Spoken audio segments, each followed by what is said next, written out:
Capítulo 5. Faça o outro dizer sim imediatamente. Quando for conversar com as pessoas, não comece falando sobre as divergências entre vocês. Comece enfatizando e continue a enfatizar seus pontos em comum. Se possível, enfatize que todos estão se esforçando para alcançar o mesmo objetivo e que a única diferença é o método, não o propósito. Faça com que o outro diga sim no princípio. Se possível, evite que ele diga não.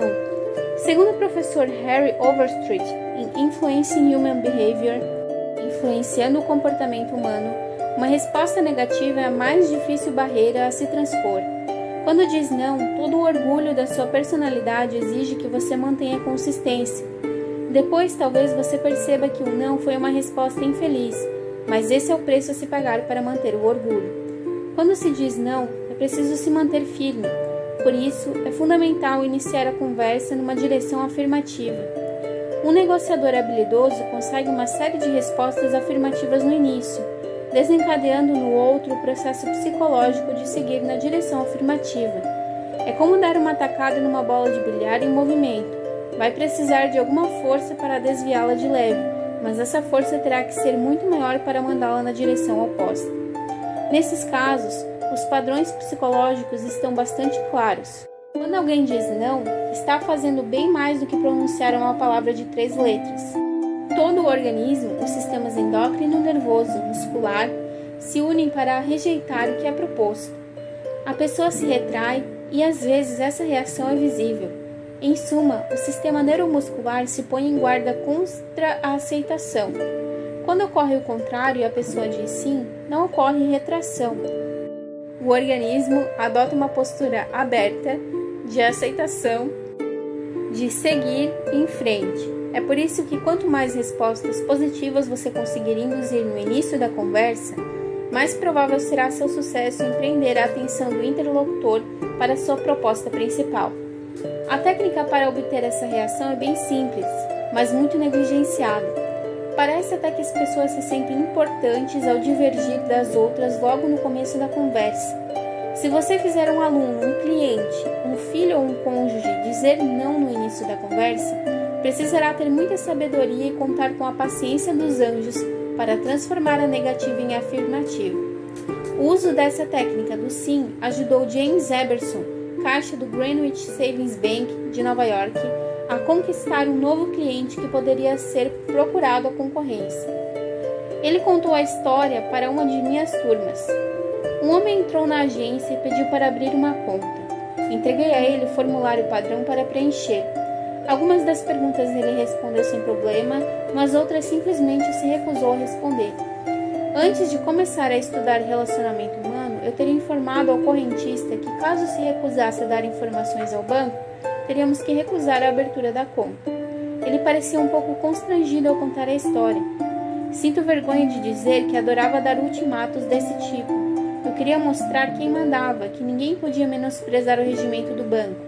Mas essa postura não faria aquele homem que tinha acabado de entrar na agência para se tornar nosso cliente e se sentir acolhido e importante. Naquela manhã, resolvi usar de bom senso e não falei sobre o que o banco queria, e sim sobre o que o cliente queria. Eu estava determinado a fazer com que ele dissesse sim desde o começo.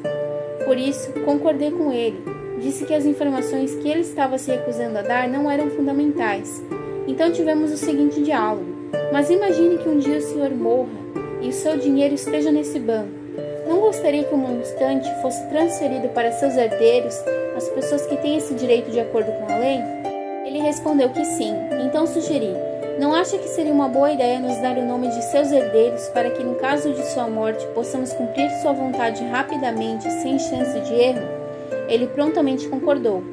Eberson sorriu e continuou. O rapaz ficou mais tranquilo e mudou de postura quando percebeu que não estávamos pedindo as informações para o nosso interesse, e sim para o bem dele. Quando saiu do banco, não só tinha me fornecido todas as informações, como também havia aberto, por sugestão minha, uma conta fiduciária, colocando a mãe como beneficiária, e respondeu de bom grado todas as perguntas sobre ela. Percebi que, ao fazê-lo dizer sim desde o primeiro momento, ele esqueceu o que estava em jogo e ficou feliz por fazer tudo o que sugeri. É uma pena lamentar os anos de fracasso e frustração nascidos tantas vezes do não, quando o sim estava tão perto. Na minha área de cobertura havia um homem que a empresa estava ansiosa para ter como cliente, disse Joseph Allison, vendedor da Westinghouse Electric Company. Meu antecessor o visitara durante 10 anos, mas não tinha conseguido fechar nenhum negócio. Quando fui designado para aquela área, fiz visitas a ele durante 3 anos, mas também não consegui nenhum pedido. Por fim, depois de 13 anos de conversa de vendedor, telefonemas e visitas, conseguimos vender alguns motores para ele. Se funcionassem bem, ele faria um segundo pedido, dessa vez de algumas centenas de peças. Pelo menos essa era a minha expectativa. Allison estava tenso. Eu sabia que os motores eram ótimos, continuou. Por isso fiz uma visita à empresa dele 3 semanas depois da primeira venda. Estava animado, mas minha animação não durou muito. O engenheiro-chefe me cumprimentou e me deu uma notícia estarrecedora. Allison, não posso comprar os motores de vocês. Perguntei por quê e ele respondeu que era porque esquentavam demais. Não consigo pôr as mãos neles, argumentou. Eu sabia que não adiantaria discutir. Tinha tentado essa tática por muito tempo. Então tentei obter um sim dizendo: pois bem, Sr. Smith, concordo 100% com o senhor. Se os motores estão esquentando demais, o senhor não deve comprar mais nenhum. Deve haver motores que não esquentam mais que os padrões estabelecidos pela Associação Nacional de Produtos Elétricos, não é? Ele concordou. Eu havia recebido meu primeiro sim. Expliquei ainda que as regras da associação diziam que o motor, projetado adequadamente, podia ter uma temperatura até 32 graus superior à temperatura ambiente. Ele continuou e continuei o raciocínio. Mas seus motores esquentam bem mais que isso. Em vez de discutir com ele, apenas perguntei: qual é a temperatura na casa de máquinas? Ele disse que era algo em torno de 34 graus. Muito bem. Se a casa de máquinas tem uma temperatura de 34 graus e você acrescenta 32 graus, o total dá 66 graus. O senhor não queimaria a mão se abrisse uma torneira e a água jorrasse a 66 graus?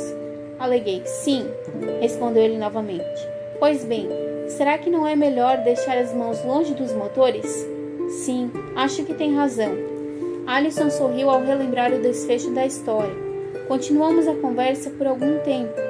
Por fim, ele chamou o secretário e fez uma lista de encomendas no valor de $35.000 para o mês seguinte. Levei anos e perdi milhares de negócios antes de finalmente aprender que não vale a pena entrar em discussões e que é bem mais proveitoso e mais interessante olhar as coisas do ponto de vista do outro e tentar fazer com que a pessoa diga sim. Ed Snow, instrutor Carnegie em Oakland, Califórnia, se tornou um bom cliente de uma loja só porque o proprietário fez com que ele dissesse sim. Ed tinha se interessado pela caça com arco e flecha e havia gastado uma soma considerável em equipamentos e materiais de uma loja local. Quando seu irmão foi visitá-lo, Ed quis alugar um arco na mesma loja. O vendedor lhe disse que a loja não alugava, por isso Ed telefonou para outro estabelecimento especializado. Ele descreveu o que aconteceu a seguir. Um homem muito simpático atendeu o telefone. Perguntei se ele alugava o equipamento e a resposta dele foi oposta à que recebi na primeira loja.